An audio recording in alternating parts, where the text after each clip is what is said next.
গাছেদের বৃদ্ধির জন্য প্রয়োজন কার্বন ডাই অক্সাইড, জল এবং শক্তি। যে রাসায়নিক প্রক্রিয়ায় গাছ এই উপাদানগুলি গ্লুকোজ বা শর্করা তৈরিতে ব্যবহার করে সেই প্রক্রিয়াটিকে বলা হয় সালোকসংশ্লেষ বা ফটোসিনথেসিস। এই প্রক্রিয়ায় উপজাত বস্তুরূপে অক্সিজেন ও জল উৎপন্ন হয়। সালোকসংশ্লেষ প্রক্রিয়ায় যে শক্তির প্রয়োজন হয় তা সূর্যালোক থেকে গৃহীত হয়। সূর্যালোক তরঙ্গ ও কণার আকারে পৃথিবীতে পৌঁছয়। এই কণা বা ফোটনগুলি আলোর ক্ষুদ্রতম একক। ফোটনগুলির একটি নির্দিষ্ট পথ থাকে যেটিকে তরঙ্গ দৈর্ঘ্য বলা হয়। সূর্য থেকে বিকিরিত রশ্মিতে ফোটন কণা তরঙ্গ দৈর্ঘ্য আকারে থাকে, এটিকে তড়িৎচুম্বকীয় তরঙ্গ বলা হয়। সালোকসংশ্লেষ প্রক্রিয়াতেই এই তড়িৎচুম্বকীয় বর্ণালীর একটি ক্ষুদ্র অংশ ব্যবহৃত হয় যাকে বলা হয় দৃশ্যমান আলোক। সংশ্লেষকারী অঙ্গে রঞ্জক উপস্থিত থাকে যা দৃশ্যমান আলোকে তরঙ্গদৈর্ঘ্যগুলিকে গ্রহণ করে। রঞ্জকের রং আলোক তরঙ্গদৈর্ঘ্যের প্রতিফলনের দ্বারা নির্দিষ্ট হয়। ক্লোরোফিল দ্বারা সূর্যালোক শোষিত হলে 7টি রঙে বিভক্ত হয়ে বর্ণালী গঠিত হয়। ক্লোরোফিল দ্বারা সূর্যালোকের সবুজ এবং হলুদ রং প্রতিফলিত হয় বলে পাতার রং সবুজ মনে হয়। পাতায় অবস্থিত ক্লোরোফিল প্রধানত সূর্যালোকে লাল ও নীল রঙে অবস্থিত ফোটন কণা বেশি মাত্রায় শোষণ করে, সালোকসংশ্লেষের জন্য শক্তি উৎপন্ন করে। ইউক্যারিওটিক সালোকসংশ্লেষ পদ্ধতি বা ফটো অটোট্রপে সালোকসংশ্লেষের রাসায়নিক বিক্রিয়া উদ্ভিদের যে বিশেষ আকারের কোষে সম্পন্ন হয় সেটিকে বলা হয় ক্লোরোপ্লাস্ট। সালোকসংশ্লেষে দু প্রকার বিক্রিয়া ঘটে, আলোকদশা এবং কেলভিন চক্র। ক্লোরোপ্লাস্টের মধ্যে ছোট ছোট চাকতি আকারের থাইলাকয়েড থাকে যা তরল পদার্থ দ্বারা বেষ্টিত থাকে, এটিকে স্ট্রমা বলা হয়। কেলভিন চক্রে যে গ্লুকোজ সংশ্লেষ হয় তা স্ট্রমাতে সম্পন্ন হয়। আলোকদশা থাইলাকয়েডে সম্পন্ন হয়। আলোক শক্তি থেকে রাসায়নিক শক্তিতে রূপান্তরের প্রক্রিয়া শুরু হয় বেশিরভাগ সালোকসংশ্লেষ প্রক্রিয়ায়। থাইলাকয়েডে দু প্রকার আলোকদশা দেখা যায়, যেটি পরবর্তীকালে স্ট্রমা এই গ্লুকোজ উৎপন্ন করতে সহায়তা করে। থাইলাকয়েডের আলোকদশায় রঞ্জক কণা এবং ক্লোরোফিলের জালক থাকে যা ফোটন কণা শোষণে সহায়তা করে। রঞ্জক কণার মধ্যে শোষিত আলোক শক্তি ইলেকট্রন কণাকে উত্তেজিত ও তেজময় করে তোলে। রঞ্জক কণার সঞ্চিত শক্তি আলোকদশার মাধ্যমে ক্লোরোফিলে পরিবাহিত হয় যা ইলেকট্রনগুলিকে থাইলাকয়েড পর্দায় অবস্থিত প্রোটিন গুচ্ছে প্রবাহিত করে। আলোর ফোটন কণাগুলি আলোকদশা 1 এবং 2 কে একই সাথে উত্তেজিত করে। প্রথমে দেখা যায় আলোকদশা 2 এ ফোটন কণার আঘাতে কি ঘটে। উত্তেজিত ইলেকট্রনগুলি আলোকদশা 2 এর বিক্রিয়া কেন্দ্র থেকে ইলেকট্রন পরিবহন সারিতে পরিবাহিত হয়।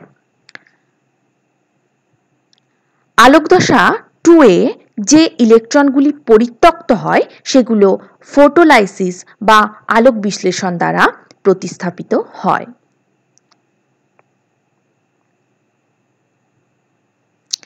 যে প্রক্রিয়ায় জল জারিত হয়ে অক্সিজেন মুক্ত করে। অক্সিজেন হলো সালোকসংশ্লেষের উপজাত পদার্থ। জারণ প্রক্রিয়া সূর্যালোকের উপস্থিতিতে ঘটে বলে এটিকে আলোক রাসায়নিক বিক্রিয়া বলা হয়। যেহেতু ইলেকট্রন পরিবাহিত শৃঙ্খলের মাধ্যমে পরিবাহিত হয়, তাই ইলেকট্রনের শক্তি হাইড্রোজেন আয়নকে স্ট্রমা থেকে থাইলাকয়েডে স্থানান্তরিত করে একটি উচ্চ শক্তি সম্পন্ন যৌগ গঠন করে যেটিকে এটিপি বলা হয়।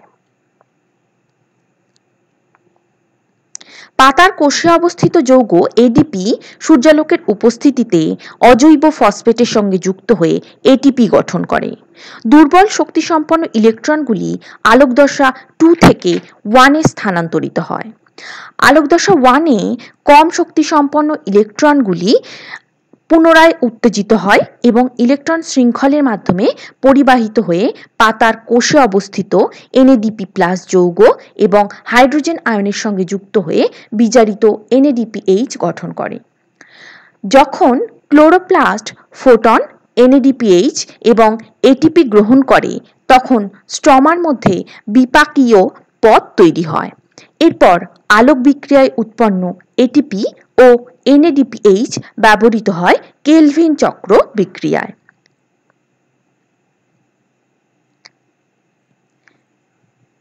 কেলভিন চক্রে বিভিন্ন প্রকার বিক্রিয়া দেখা যায়, যেগুলি কার্বন ডাই অক্সাইডকে কমিয়ে কার্বোহাইড্রেট, গ্লিসারল, ডিহাইড ও ফসফেট উৎপন্ন করে।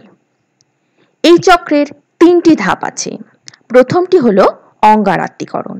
এই ধাপে কার্বন ডাই অক্সাইড রাইবিউলোজ 1,5-বাইফসফেটের সঙ্গে যুক্ত হয়ে 6টি কার্বন কণা উৎপন্ন করে, যা 3টি করে কার্বন কণায় পরিণত হয়। দ্বিতীয় ধাপ হলো ধারাবাহিক বিক্রিয়া, যেখানে NADPH এর ইলেকট্রন এবং কিছু ATP মিশে কার্বন ডাই অক্সাইড হ্রাস করে। শেষ ধাপে রাইবিউলোজ 1,5-বাইফসফেট পুনরায় উৎপন্ন হয়। বিক্রিয়ার প্রত্যেকটি ধাপ সম্পূর্ণ হলে 5টি গ্লিসারল ডিহাইড্রেট 3-ফসফেট কণা ব্যবহৃত হয়ে পুনর্গঠিত হয় রাইবিউলোজ 1,5-বাইফসফেটের 3টি কণা।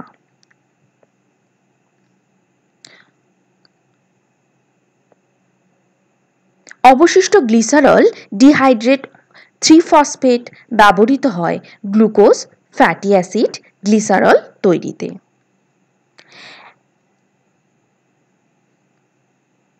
এক কণা গ্লুকোজ ফসফেট তৈরিতে 2 কণা গ্লিসারল ডিহাইড্রেট 3-ফসফেট প্রয়োজন হয়। এভাবে কেলভিন চক্রকে 6 বার আবর্তিত হতে হয় এক কণা গ্লুকোজ উৎপাদনে। এই গ্লুকোজ কণাগুলি তাদের ফসফেট ত্যাগ করে ফ্রুক্টোজের সঙ্গে যুক্ত হয়ে সুক্রোজ গঠন করতে পারে, যা সম্পূর্ণ প্রক্রিয়ার কার্বোহাইড্রেট পরিবহন করে। গ্লুকোজ ফসফেটও স্টার্চ ও সেলুলোজ সংশ্লেষের প্রারম্ভিক কণা। গাছ সুগারকে উৎপন্ন করে ব্যবহার করে এবং অনুসংরক্ষণ ও গঠনমূলক উপাদান তৈরি করে। সূর্যশক্তি ব্যবহার করে কার্বন ডাই অক্সাইড এবং জলের সাহায্যে গাছ গ্লুকোজ তৈরির কারখানা রূপে কাজ করে। সালোকসংশ্লেষ প্রক্রিয়া হলো পৃথিবীতে গ্লুকোজ উৎপাদনের প্রাথমিক পদ্ধতি। এই প্রক্রিয়ায় উপজাত পদার্থ রূপে অক্সিজেন গ্যাসও উৎপন্ন হয়, যা জীবদেহে প্রাণের সঞ্চার ঘটায়, খাদ্য সরবরাহ করে এবং স্থল ও সমুদ্রের যে বাস্তুতন্ত্র তাতে অক্সিজেন সরবরাহ করে।